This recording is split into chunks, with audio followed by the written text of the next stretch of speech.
Hey everybody, welcome to the first episode of Ghouls of the Podcast. I'm Jalen Askins, also known as Jalen's Voices. I am also known as the grovelly voice beyond the grave. And I'm joined here with one of my awesome co-hosts, Blake Hare. Hey everybody. And of course, to get the nerves out the way, to get everything started, I have one first question for my co-host. Should I be scared about this question? Depends on how you answer this question. All right. So, if you and me was in a horror movie, Uh-huh. who dying first? Remember, you may be the ghoul with hot takes. So this is your first episode. Make it strong, brother. All right. Let's see here. Who's dying first? Mm-hmm. I like to think of myself as brave. I like to think that I could fight anything, even though I know I can't. Okay. But I like to think that. So Mm-hmm. If we're going up against like Michael Myers, then I would probably die because I would think I could take him. But I don't know, like Ghostface, I could definitely kill Ghostface. Sir. I could definitely fight Ghostface. Sir, we seen how you fought Ghostface. You lost that one. That's because the script told me to lose. You got your ass whooped. The script told me to lose. Speaking of getting stabbed, let's talk about our Stab series, one of our, bigger franchises of Ghouls of the Night. If you do not know the channel, if you don't know who I am the voice of Ghostface. I'm the one that is on the phone, yelling at everybody, telling bitches to die, all that other good stuff. So, Blake, I have a question for you. Since you came in at Stab 3, what would you say was your favorite moment working on Stab 3?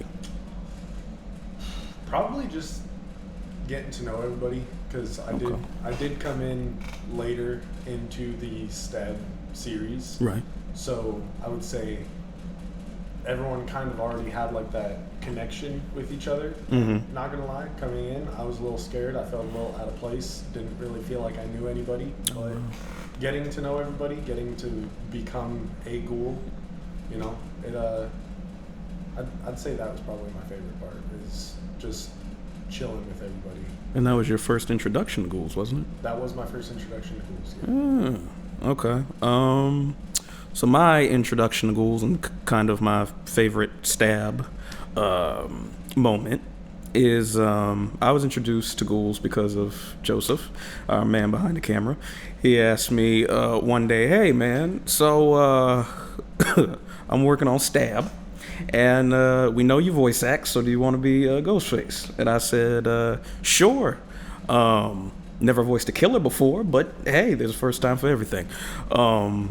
So we recorded, this is my favorite moment, it's our first moment we ever did. We recorded in his car.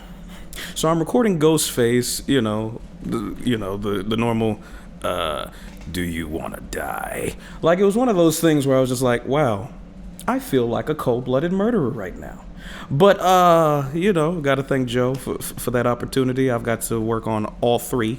Technically 4, if you count the remake that we did for the first one. But no, that was a fun time. I mean, if we're talking like actual first introductions, Yeah. then it's when I auditioned for the slasher cut. Oh. The remake of the first one. Okay. That's one I auditioned for, and then they instead of casting me, no hard feelings or anything, don't hold any resentment. They took my best friend Cody for the part that I auditioned for. Oh. And then they were like, audition for Stab 3 though, because apparently it was good. And then I auditioned for Stab 3 and I got that part, and that was it. But I was actually I did audition for the slasher cut. Interesting. As I did not Matthew. know that actually. That was his, his name? Was that his name, Matthew? Yeah. I auditioned for Matthew. Cody's part. Yeah. Okay. I auditioned All for right. Matthew. All right. And didn't get it. But then I got George. You know why? Why? Casting? Why? The only reason you guys were like both of you were spot on. Really? The only reason you didn't get cast is because your hair was cut back then. Oh, you damn. wanted somebody with a skater boy haircut. If you had your hair slightly longer, you would have got cast. So if my hair was this length, would I have Yes. gotten Yep. Wow. Yeah. Yeah. Well, okay. Well, damn. You could have been Matthew. I could, but I was George. So Yeah. Damn. George got fucked up in Stab 3, didn't he? George had so many other things. We wanted to do so much more. We didn't get a chance to. And honestly, that's a writing problem. That's something we gotta learn. Yeah. But I mean, am I able to tell the podcast what we had discussed with George? Yeah, of course. Okay, so me and Joseph, we had a little meeting on the side, just the two of us, Mhm. and Korie was part of it too, right? Yeah. No, we were just you and me on the sidelines while Korie was dealing with everybody else. Uh-huh. Oh, It was that's just right. like we're brainstorming. interesting. Yeah. So Okay. basically, what we had discussed Okay. is because we wanted George to have more to do in Stab 3, Mhm. we were talking about not telling anybody, and me and Joseph, we were going to just do some extra filming on the side, and it probably would have made the movie a little bit longer. Mm. But what we were going to do is we were actually going to retcon, quote unquote, my death, or at least make it look like my death was faked. Oh. So that I was the mentor killer. So like how Crystalline was playing the one in the red mask, Yeah. and then there's the killer in the white mask. Right. We were gonna retcon it so that I was the one in the white mask, so that I was the mentor leading all the other killers, so that I was the main Did I guy. never tell you that? What? No. Yeah. No, it was my daddy. Yeah. What Yeah. did? That would have been cool. Come on now. No one expects George to be the killer. Yeah. It's just, yeah. That's also why. That was why it was half the fun. Damn. It would have been like, we would have treated it like George was Carlos' upperclassman, manipulating him, and then Roger, and then Billy, and all that other stuff. Yeah. Yeah, but no. Instead. But we came up with that. We came up with that idea like the day that we had also filmed my death, and so like because we were filming my death, we were like, what can we do to make it so that I'm not dead? But then like just looking at everything, we couldn't think of it. Something screwed us over. So we were just looking at all the playback footage of my death, and I was like, is there any possible way that we can make it look like it was me? But then Corey's dad, who's in the actual Ghostface mask, he's the one who ends up killing me. So then it's like, well, how did we get another guy to be a part of it to fake my death? Could have. Because I'm the one who's supposed to be in there, but I just killed myself. Like, it turned out to be a little. I mean, too technically, complicated. technically, a movie has done that from Ghostface, where it's looked like a killer has been the one being killed, but then it was just someone else to. Yeah, it's one of those things. Could have worked, but speaking of all that, you know, since we got into Ghostface, we got into acting wise. What is your career choice? What do you want to do? My career choice. Yeah. So right now for Ghouls, I am actor Yes. and stunt coordinator. Damn. Okay. So I do want to act. Act is like my main passion. Okay. But I also want to be one of those guys to do my own stunts. Yeah. Just recently, we were working on the third cold open, and Yeah.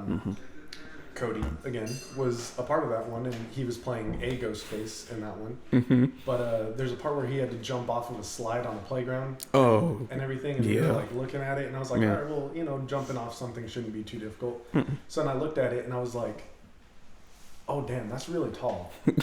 So I was like, Cody, are you good with this? And so then like I had to figure out a way to, you know, help Cody with that. But you know, I ended up teaching him how to do like shoulder rolls, and I don't know, man, doing stunts kind of gives you like a little bit of a high, and like you just kind of want to keep doing it. So like if acting doesn't work out, I don't think I would mind doing stunts, because I am in the military.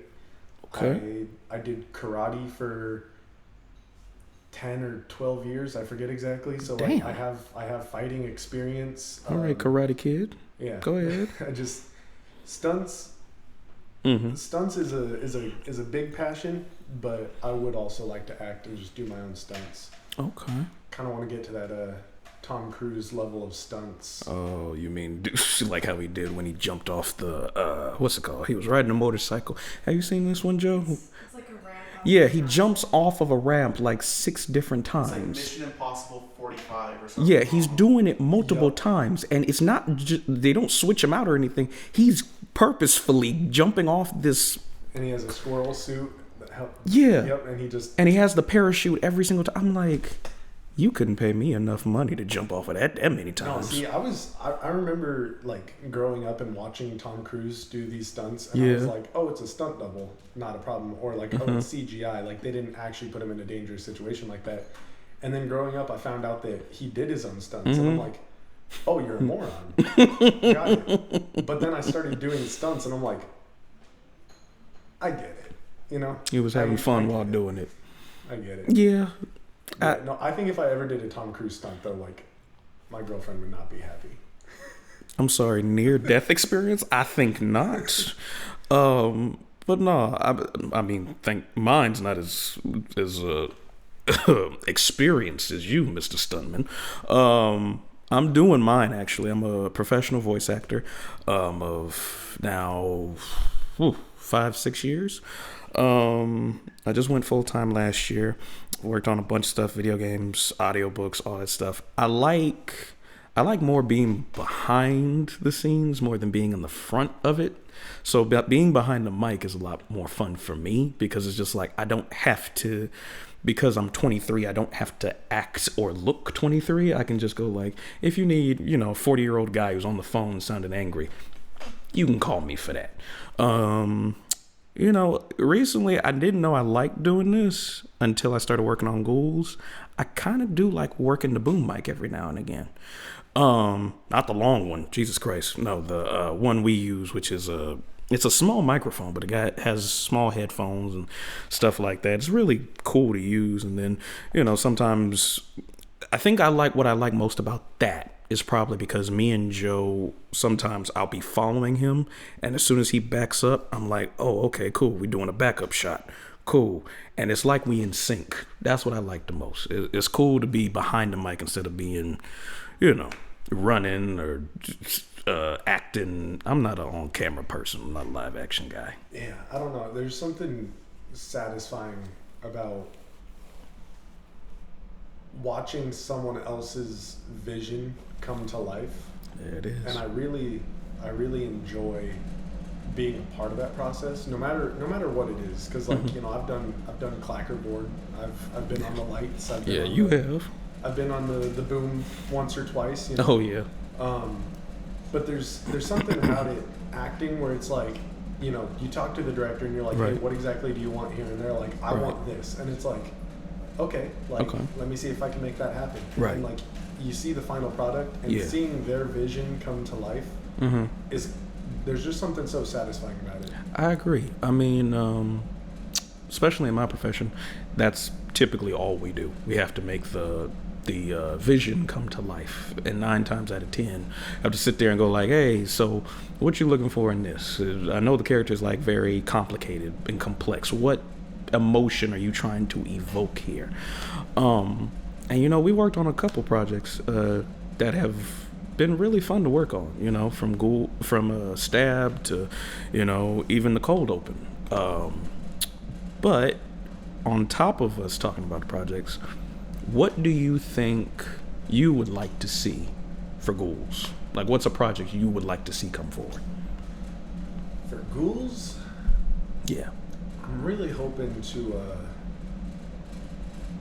I mean, don't get me wrong. I love the horror genre. Yes, I agree. But I really want to expand on genres a little bit. Doing an action one. This might be a little bit selfish, but stunt heavy. So you want a Tom Cruise Ghoul production? I want a Tom Cruise Ghouls production. Yeah.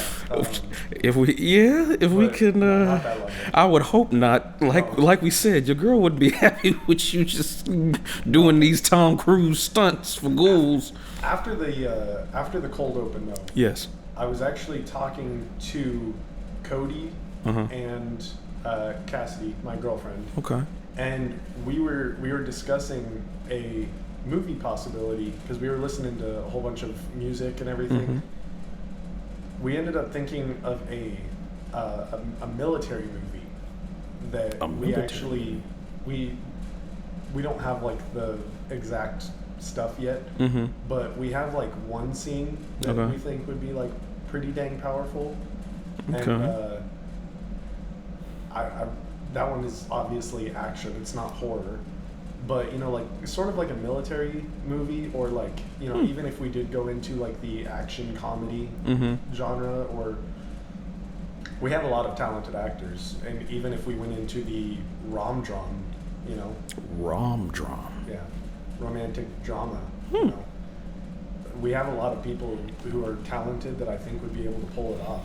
So, you know what? I'd like to see a comedy. You want to see a comedy? I want to see a comedy. Can I just throw something out there? Speak your mind. I agree 100%. I really want us to switch up genres. Uh-huh. I just don't want us to switch up aesthetic. As Mm. long as the aesthetic is the same, you can do anything in any genre. I have a couple comedies in the back of my brain right now, and a romance, which I think you'd be great in it. I want to be that guy. Yeah, he got that Brad Pitt energy. You got that Tom Cruise. Mm-hmm. What about you, Cassidy? What type of project you'd like to see from Ghouls? Ooh. You know, I like the horror thing as well. Uh-huh. But I think it'd be really cool to maybe put out a musical. I've been thinking about that so long. A musical.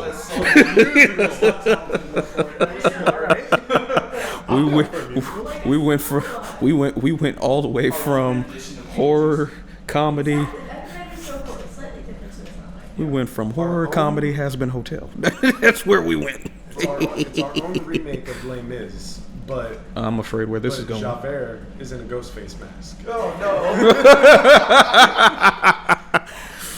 Yeah.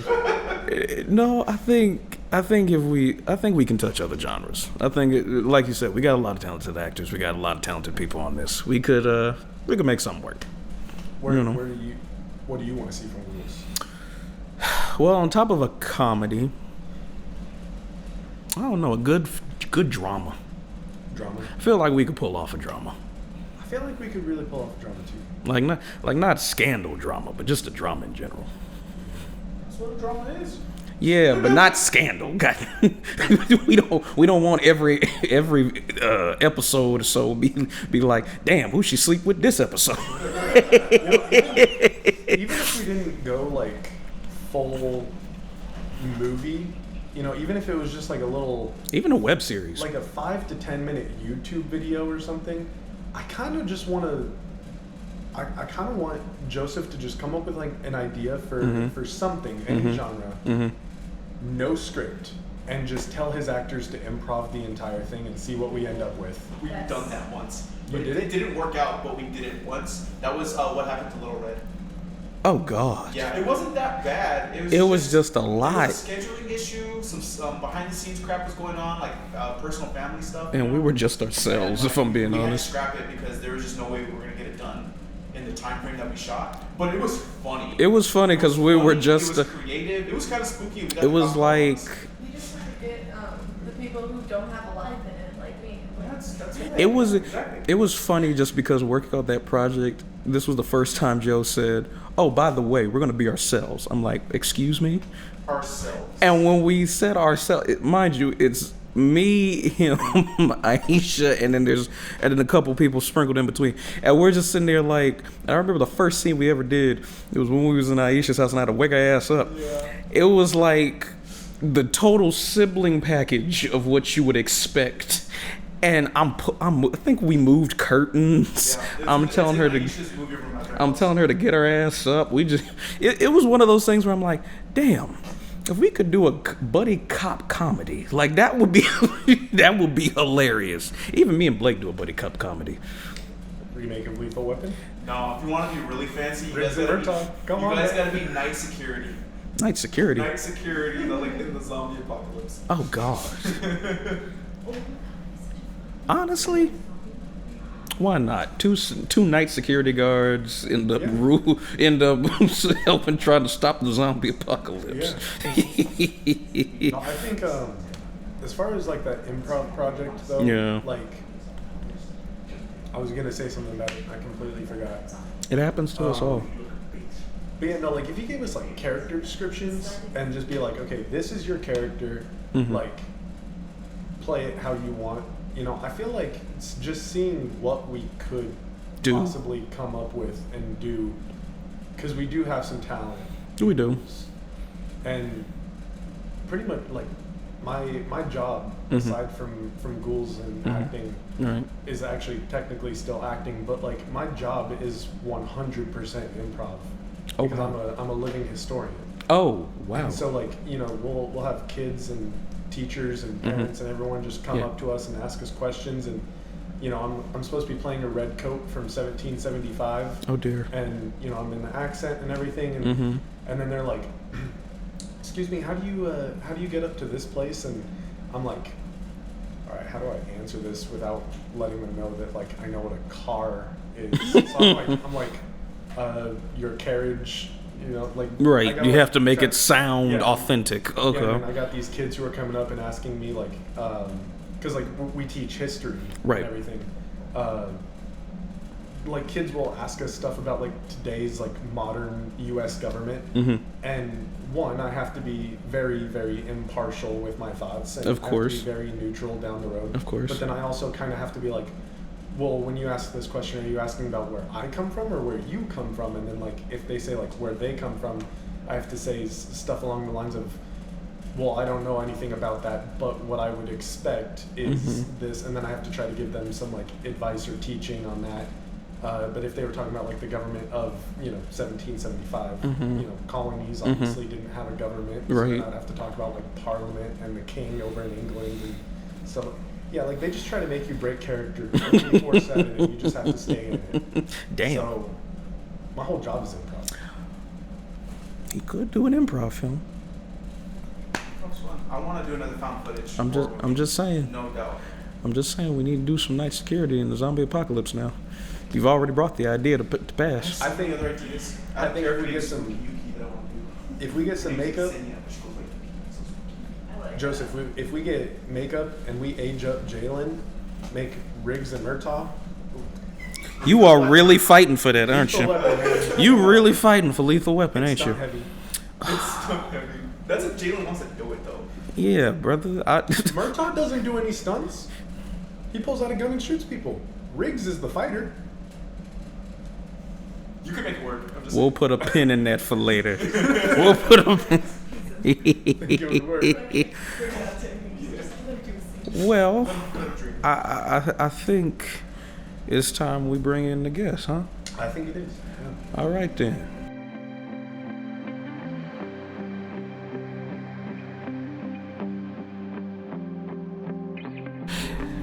All right, so first of all, let's welcome our guest. She is one of the CEOs of the Ghouls of the Night. She is the third brain cell.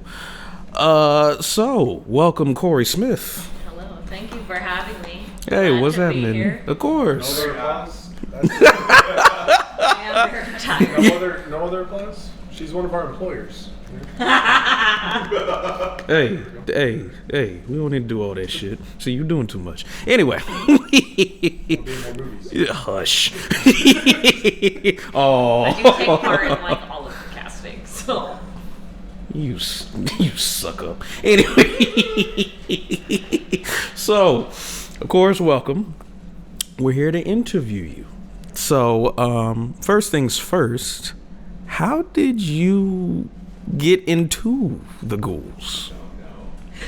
So, before Ghouls was Ghouls, Yes. it was called Continuity Productions. And, Oh, we remember. I didn't know anything about it. Okay. And Joseph was starting this project called The Little Bastards. Wow. And Another film I was in. the auditions were taking place at one of my best friend's house, which is Gray, one of our lovely crew members. Yes. And I was just invited over, like, hey, come hang out, like, let's watch, like, Grey's Anatomy or Drag Race or something. And I walk up, and there's a bunch of people outside the house with, like, practicing lines. I'm like, what is happening? They're like, oh, auditions are happening. Why don't you audition? I was like, huh? So I auditioned, and I got casted as, like, one of the characters. Okay. And then,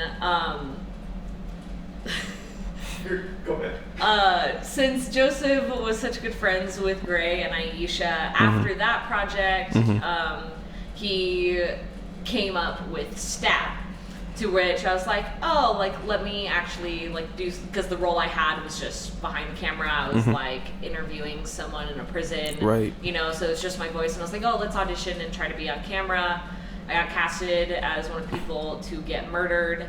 And then from there, I kind of just stayed and helped them organize stuff and became their like go-to production manager and like one of the heads of Ghouls after that, and then we rebranded as Ghouls after.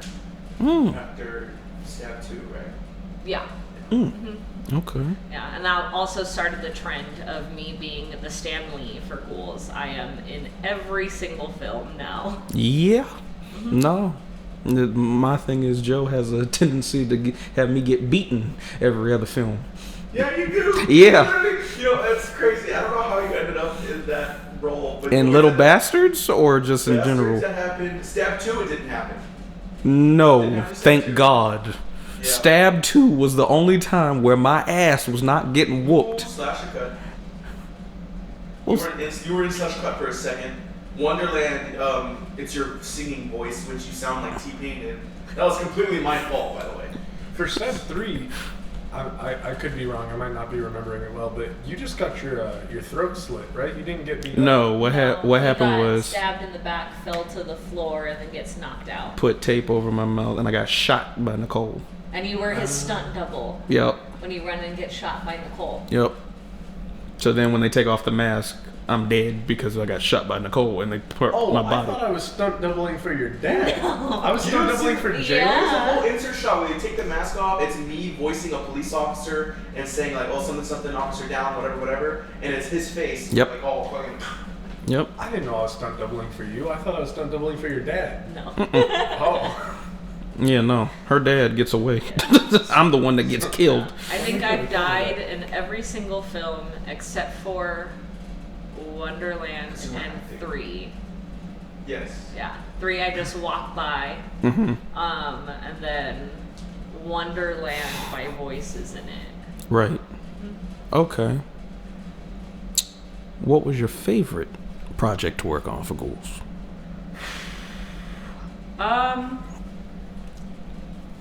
Probably Stab 2, because we were able to rent an Airbnb. We were there. I didn't have to worry about people showing up late. I was able to just have everything set up all nice and pretty. Yeah. And it was really easy as far as call times, just bang on the bedroom door and being like, wake up, time to film. So it made it easier on my part. I was going to say Stab 3, but since the sheer size of the cast, and then we have like other issues of like crew not being able to come through or different things like that, or my dad got hurt on set twice. Oh, yeah, he did. So it just He a made real it one. very stressful. Okay. So since Stab 2 was a lot less stress, that was probably my favorite. Gotcha. Okay. Blake, you got a question for our CEO? Yeah. So I know that you had come up with a movie idea for one movie that you wanted to make you be the director of. Were there any more that you wanted to There's try to do? a lot more, actually. So one with that project called Within the Waves, we filmed it. The location was like 300 plus miles away, to where it made it very difficult for reshoots, and we didn't get all the footage. That's why it's still not released, and I'm probably gonna have to send a message being like, hey, I'm gonna rework the script a little bit, find a new location, and then just completely refilm it, recast, all of that stuff. I'd still like to do that project. Okay. But there's a couple others, like one of them I was thinking it was going to be called Catfish, and it was going to follow like cyberbullying, and one of it starts with like one of the girls ends up committing suicide because she was cyberbullied, and essentially her older sister takes revenge. So there's that one. Since we were talking about going into different genres, there's a couple like rom-com ideas that I had, which now I like that we're going into different genres. I didn't know that before.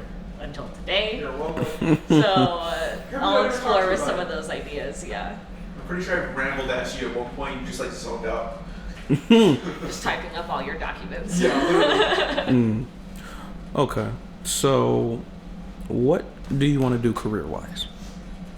So right now I'm majoring in music education with choral conducting emphasis. Oh, wow. Trying to get my bachelor's in teaching credential. So my main career, I do want to be a choir director. If I have my dream job, I also have my associates in kinesiology. So I would like to teach 3 to 4 periods of choir, Okay. and then teach athletic training, and then potentially be an after-school coach, probably for basketball, since I have a Okay. little coaching experience with that. Okay. As far as the film industry, I mean, wherever ghouls go, I'll go. And hopefully, we can pick up some speed with it and everything and get it out there a little bit more. But Okay. as far as my own personal career, it would probably be with music. Okay, music. Have you ever considered ever doing something for a big budget film, or For ghouls, making a say outside of Ghouls, if you just had the opportunity to just work on something music wise? Well, I've been a part of musicals before. Okay. So there's definitely that, and then I do have some dream roles that I want to do as far as in the Broadway musical realm. Do I think I'm gonna do it? I don't know. We'll see. It's been a while since I've been a part of a musical, but we had discussed me and Joseph doing another film based off of a horror twist of Peter Pan. And we were talking about it, and we had this whole thing mapped out and everything. We just haven't had the budget for it. We have half a script, I think. Okay. And we talked about me potentially auditioning for the role of Wendy because she was going to sing in a part of it and everything, and we kind of already had some of the music picked out. Okay. But besides that, we haven't really considered any music things for ghouls or movies. Okay. We've only ever drunkenly talked about it. That's it. Interesting. I want to play Beetlejuice so badly. I will do anything to do it. I don't care. Okay. Yeah. Interesting. Okay, so you talked about you have dream roles in musicals. What would be your top 3? Top 3. Probably Jenna from Waitress. Okay. Eurydice from Hadestown. Okay. And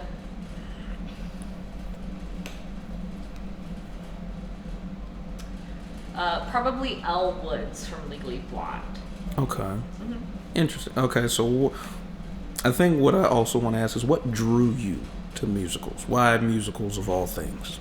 I feel like I have a unique voice, and it's not meant for the classical route. Okay. And I've always struggled singing classically, which, for anyone who's a music major, they know that you're taught almost all classical. Because majority, vocal performance majors, they go down the route of opera singing. Oh, wow. Or if you major in jazz, then you're singing jazz. Okay. You can major in musical theater, but it's not a music degree, it's a theater degree, to where I wouldn't necessarily be able to teach music if I went that route. Okay. So, I just learn arias and stuff in different languages and everything. It's classical, and I don't find enjoyment in myself singing that type of genre. And I've always enjoyed doing musicals, because right after I graduated high school, did my first musical, I was in Shrek. Okay. Oh, wow. Okay. Yeah, it was a good time. And then I've did a couple musicals and just did a bunch within 3 years after graduating high school. And then after that, I was like, oh, let's get serious about getting my music degree, getting through school and all that stuff. Okay. Blake, you got something for her? Yeah, so you are the production manager for Ghouls. You work a lot on the casting. You do a lot of stuff behind the camera. For anyone who is watching the podcast or has seen a project from Ghouls before, Yeah. what if they wanted to do what you do? What are things that they need to keep in mind and make sure this is what you need to do in order for the job to get done and get done well? The biggest thing would probably be keeping up with communication. Okay. with the brain cells of ghouls, me, Joseph, and Aisha, it's very much like I get a call from Joseph, hey, this needs to get done and this needs to be told to people. Yep. I get a call from Aisha, same thing. Yep. Anytime it's a phone call between them two, I don't hear about it, it doesn't get done. To where... Okay, So all right. it's very much like a communication thing, and there'll be times where, let's say, Joseph or Aisha will mention something very small, and it's just like an idea they have, and we're not necessarily applying it. Yeah. And then when it comes time to actually filming, they're like, oh yeah, we already talked about that, even though it was like a one-sentence thing. So just making note of those little things so you're prepared when, let's say, the director of the project wants to apply it, you're not caught off guard. Right. And then just making sure that you have a lot of support from like the crew around you. The first couple of projects, it was so hard because we didn't have anybody, or there was just times you, me, and Aisha. or there was times where I wasn't even supposed to be the production manager. I wasn't even supposed to be helping with the project, and then different crew members were dropping like flies, and because we haven't been able to pay people yet, so we understand it's volunteer commitment. Right. And not having that support or people you can rely on really would hinder the quality of the production sometimes. So I'm thankful that now, we're getting a lot of crew. Like, I don't have to worry about doing stunts anymore. With Sage, I don't have to worry about doing makeup anymore. Right. So getting people like that to kind of spread out your workload so it doesn't become overwhelming, and also trying to remember all those little things helps a lot. So just get people you can rely on, and then just try to make note of everything that you can. It literally used to be 20 jobs for like 3 people, and that was probably the most stressful thing. Do you remember my nosebleed? How could I forget? It was on a run while we were Tell them that. Go ahead. So one of the things that we try to prevent is Joseph nose bleeding. I only happened once. First of all. Again, we try to prevent it so it don't happen again. So there was one time, I forget which production it was on. It was it Stab 2? Okay. Opening of Stab 2. So Joe, in his natural fashion, he's trying to do everything all at once, and when it happens, sometimes it's a running tradition that we've learned that ghouls, sometimes we have everything planned, but then the day of something happens, and then So Joe was trying to do everything, all that, and one thing that happens is his nose starts bleeding, and I'm like, Joe, your nose is bleeding. He goes like, huh? And he checks. He goes like, oh shit, my nose is bleeding. I'm like, what do we need to do? He goes like, I think I'm just stressed. And I'm just like, sir, that's not something that's just normal for you to just go You like. gotta give the full Yeah, context. it's Go ahead. because the opening of Stab 2 was the reason why I became the Stanley, because I had already previously died in the first stab. I Yes. wasn't supposed to be in any more stabs. I'm dead. Right. Well, the day that we're supposed to film the opening of Stab 2, we are at location. We are waiting for our actress to arrive. Right. And Joseph gets a call from her Yes. saying that her parents aren't going to let her come. Yeah. Like, we have everything all set up. We have reshoot dates set aside as we always do, but we didn't want to use it for the opening, and we're using a friend's house who has a bunch of roommates, and they all agreed for us to use the house that day. And it turns out that I was the only one that would fit into the costume that could already be there, and also wasn't Aisha, who is playing Sydney, who's the main character. Right. So then I was like, okay, well, at least my hair is different. So then I quickly get into makeup and costume. So not only are we stressed out because we lost our original actress, but now since I'm filling in, Joseph also lost his production manager. Yep. And just to throw this out there, we had a backup plan on a backup plan. We knew if she was gonna miss, you were gonna take over that role. Right. Right? But the fact that it happened anyway, my face was saying, okay, it's cool, we got a backup plan. My body said bleed. Yeah. And I think that was the same day we did that was the first time we did a on call for Ghostface. because we were running lines and we were doing We the were phone outside call, behind the camera and I waiting was for the lights. chilling in the car in the back seat because I had to call multiple times, and I'm reading off the book, and because this is one thing I hate about phones, because of the lag, it was like I was hearing things like a minute or so late, so then I would miss the next line. I was like, I'm so glad for dubbing. I can't do this real in camera shit. But no, that was the first time I seen you nosebleed, and hell, but we got through it. Stab 2. We did the opening, and then we went to the cabin, and that was a whole adventure on its own. That's a story which I think you remember when we had the white bat and the barking dog. Oh my god. So, me, Joseph, and Aisha actually have a plan to get bat tattoos now because of that. Okay. One of the scenes while we were filming outside, Right. and keep in mind, while we were filming Stab 2, this was right after I had busted my knee, or I dislocated it, sprained my MCL, all that stuff. So I'm in a brace, can't really walk or run or anything like that. So I'm just doing clackerboard, and then I like hobble off to the side, sit down. Mm-hmm. And while we're filming this scene outside, there's a bat that just starts like dive bombing us or Yep. whatever. And it gets to the point where we're all screaming. I have the clackerboard because I can't run, so I'm swinging the clackerboard and I'm trying to keep it away from me, or like I'm gonna hit it or something. There's like 2 people on the porch literally just watching the chaos ensue, and they're like, huh. And I was just like, oh my god. So then I hobbled up to the porch, and then I watched like Joseph and Aisha still screaming, and I was like, you guys could have just moved. But yeah, so now in memory and like commemoration of the Stab series as a whole, Yep. all 3 of us are gonna get little bat tattoos with like a bat flying holding the ghost face knife. Not to mention my back went out during that. It did. My back went out. So another thing was on Stab 2, I was boom mic, and I don't know what happened, but one of the nights while we were filming, I was like, oh shit, like my back is in pain. I'm like, Joe, I cannot stand. So while everybody eating food downstairs, I'm just laying up in the bed trying to go like, okay, I just gotta make this back pain go Probably away. because you kept sleeping on the couch. Yeah, probably.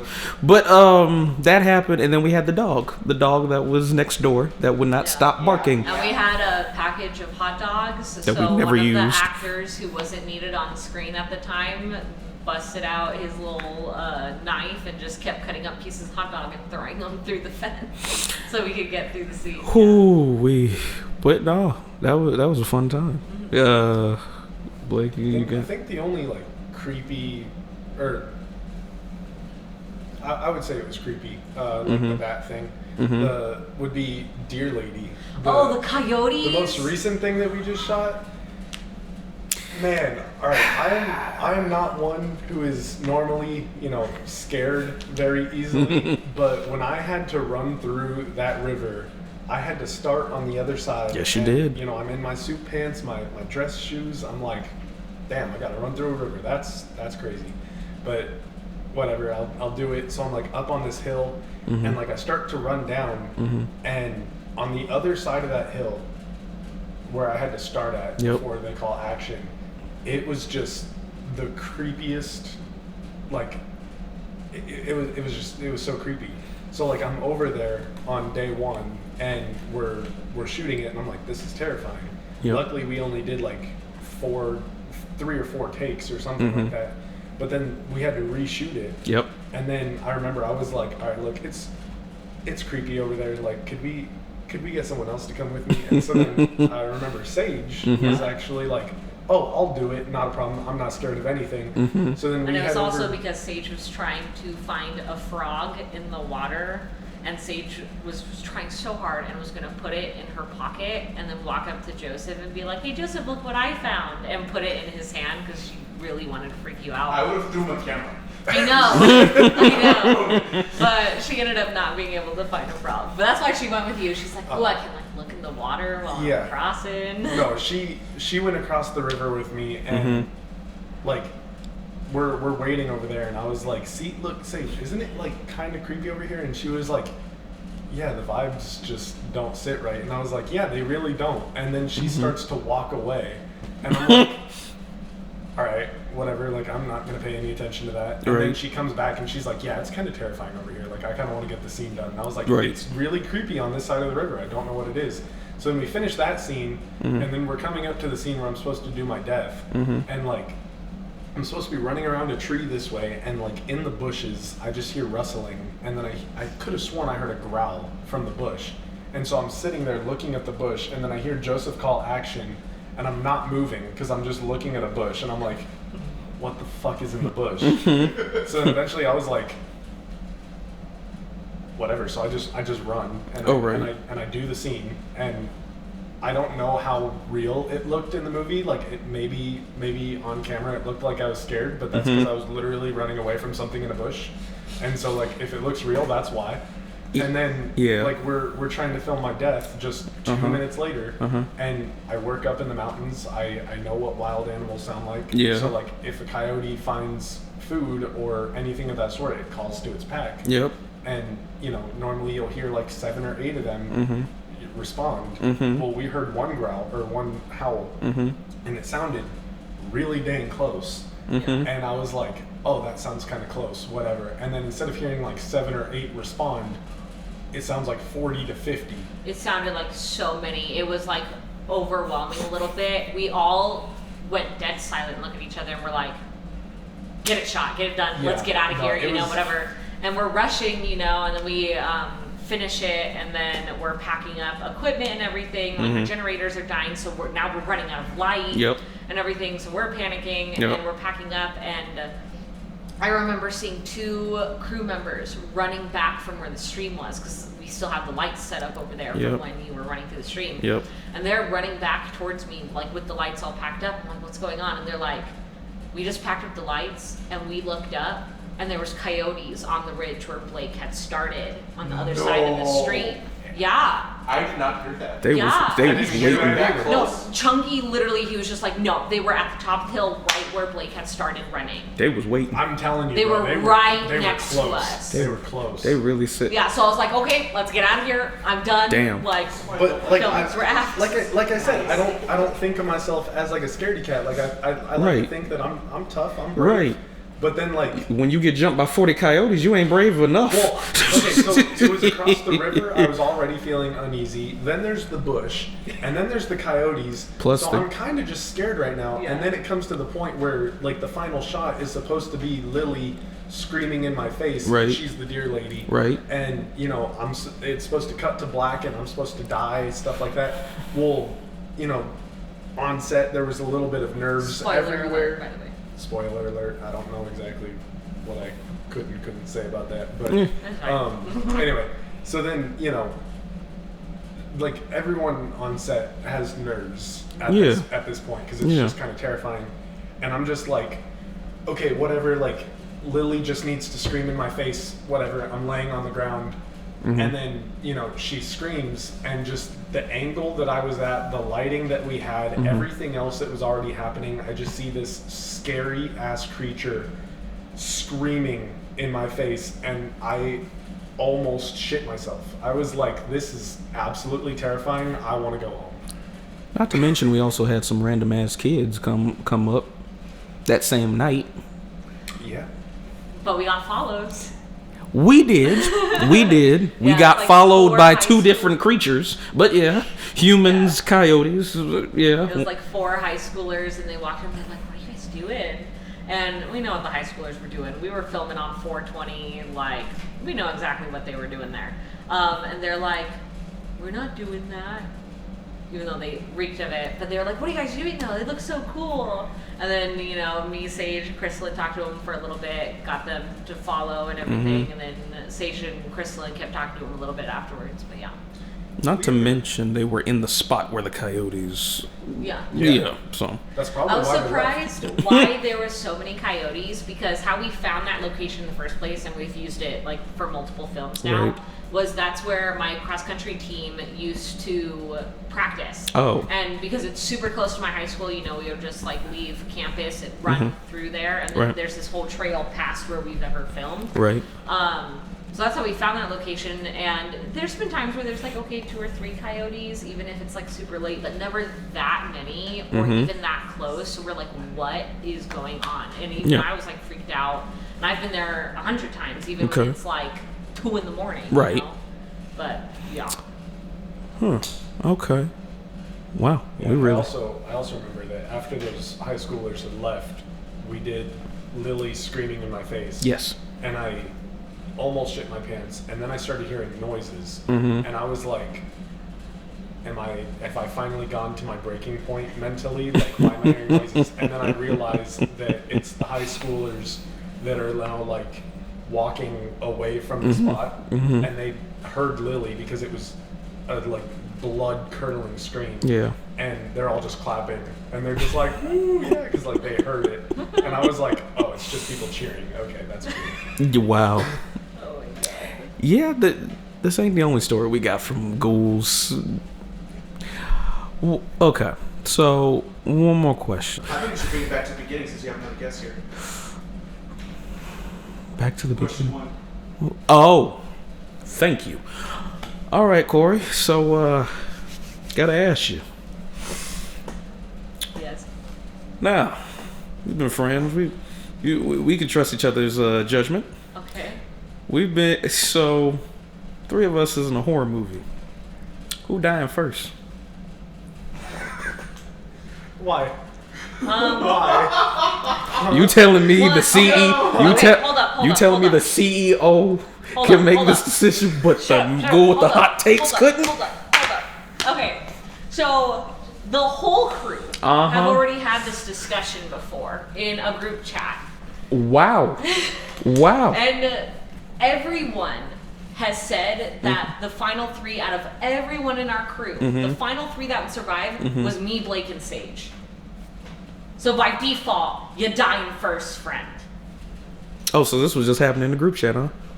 You don't remember that? Sir, I don't know what Yeah, group chat. I was like, as far as if it makes you- running, if it I'm makes pretty you feel sure any I'm better- faster than you. And I know Blake is faster than both of us. So I just need to outrun I'm you the and I'm fastest doing in it. cats. See, but here's Exactly. the wait, let's add something to this real quick. Uh-huh. Because Blake said he would fight the killer. Yeah, I did. exactly. I did. I said my fight or flight would kick in. He and I ain't would running, he fighting. fight. So, You might not make it. but depending on which type okay. of killer But, it is. but the question was, who's dying first?